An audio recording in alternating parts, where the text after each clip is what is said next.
విజయాన్ని ముందు నుంచి మీరు ఇక్కడ ఈ వార్ రూమ్లో వాచ్ చేస్తూ వస్తున్నారు. ఏమనిపిస్తుంది మీకు? మీరు చూస్తే లోకేష్ గారి పాదయాత్రలో ప్రతిరోజు సమస్యలు ఏందో ప్రజలకు చెప్తుంటే ఏ ఒక్క సమస్యను కూడా పట్టించుకోకుండా ఏమి ఇబ్బందులు లేవు అనే విధంగా వైసీపీ ఉండారు. అంటే వాళ్ళ అహంకారానికి ఇది ఒక నిదర్శనము. మీరు చూస్తే ఇది కేవలం ఒక విక్టరీయే కాదు, దీపావళి రకంగా నరకాసుర వధ జరిగింది ఆంధ్ర రాష్ట్రంలో. రాష్ట్రాన్ని 20 సంవత్సరాలు వెనక్కి తీసుకోపోయినారు.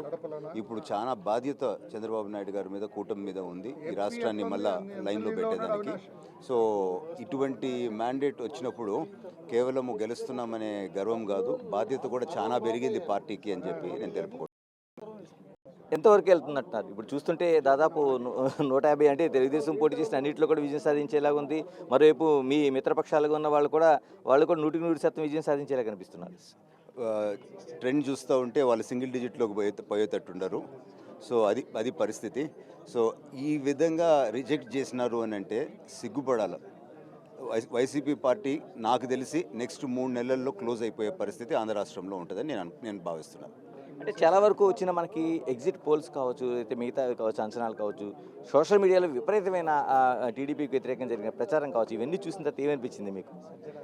చూడండి, ఇప్పుడు నిన్నటి దాకా కూడా డిబేట్స్లో వైసీపీ వాళ్ళు మేమే గెలుస్తున్నాము అని చెప్పి ఏ విధంగా వాళ్ళ అహంకారంతో మాట్లాడుతున్నారు. సో 5 సంవత్సరాలు ప్రతి వ్యవస్థని ఈ విధంగా మేనేజ్ చేసుకుంటూ వచ్చినారు. సో వాస్తవాలని కూడా కప్పిపుచ్చుకుంటూ వచ్చినారు. సో ఏదైనా కానీ ఫైనల్గా డెమోక్రసీ గెలిచింది, ప్రజలు గెలిచారు. ఆంధ్ర రాష్ట్రానికి ఒక కొత్త నూతన బిగినింగ్ స్టార్ట్ కాబోతా ఉంది అని చెప్పి నేను భావిస్తున్నాను. సజ్జల వ్యాఖ్యలను ఏ విధంగా చూస్తారు? ఎందుకంటే కౌంటింగ్ ఏజెంట్ల దగ్గర నుంచి అనేక రూపాయల పోలింగ్ ఏజెంట్ల వరకు వచ్చిన ఘర్షణలు కావచ్చు, ఆ వ్యాఖ్యలు కావచ్చు, సజ్జల వ్యాఖ్యలను ఏ విధంగా చూడాల్సిన అవసరం ఉంది? ఇప్పుడే మీరు చూస్తే నాకు వచ్చిన అప్డేట్ ఏంటంటే ముఖ్యమంత్రి గారు ఆయన ఓఎస్డీ తప్ప ఎవరు లేరంట. ఎవరు కనపడితే వాళ్ళు తలకాయలు పగలుతాయని చెప్పి భయపడి ఎవరి దారిలో వాళ్ళు వెళ్ళిపోయినారు. సో ఇంత పెద్ద షో, ఇంత పెద్ద నాటకము చేసినారు అని చెప్పి ఆ కోపం అందరి మీద పడుతుంది. సో దీంతో ఒక్క జగనే కాదు, ఆ బ్యాచ్ సైకో బ్యాచ్ అంతా దీనికి బాధ్యులు. చంద్రబాబు నాయుడు గారితో పాటు ఆయన కుటుంబ సభ్యులను కూడా, ఇంట్లో వాళ్ళు కూడా, భువనేశ్వర్ గారిని, వీళ్ళందరినీ అవమానపరిచిన పరిస్థితి మీరు చూశారు. ఈ రోజున ఒక కీలకమైన విజయాన్ని అందుకుంటున్నారు. ఆ రోజు వ్యాఖ్యల్ని ఈ విజయంతో పోల్చుకుంటే ఏమనిపిస్తుంది?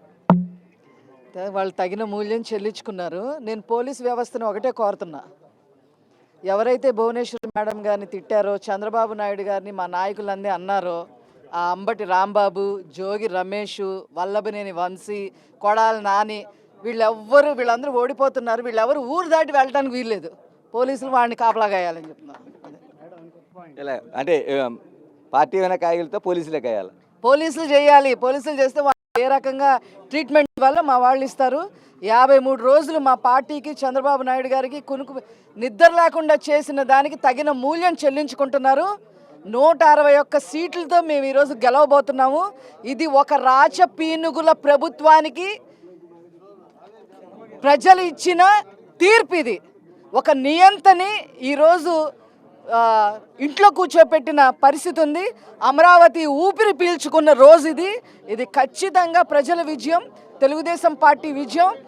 ఇదే పార్టీ ఆఫీస్లో మా మీద దండయాత్ర చేశారు. మా పార్టీ ఆఫీస్ మీద దండయాత్ర చేశారు. అవేమీ మేమేమీ మర్చిపోము. ఈరోజు అదే పార్టీ ఆఫీసు ఎలా కళకళలాడుతుందో మీరు అందరూ కూడా చూస్తూ ఉన్నారు. జగన్మోహన్ రెడ్డికి ప్రతిపక్ష హోదా కూడా దక్కకుండా చేసే బాధ్యత ఈ కూటమిది.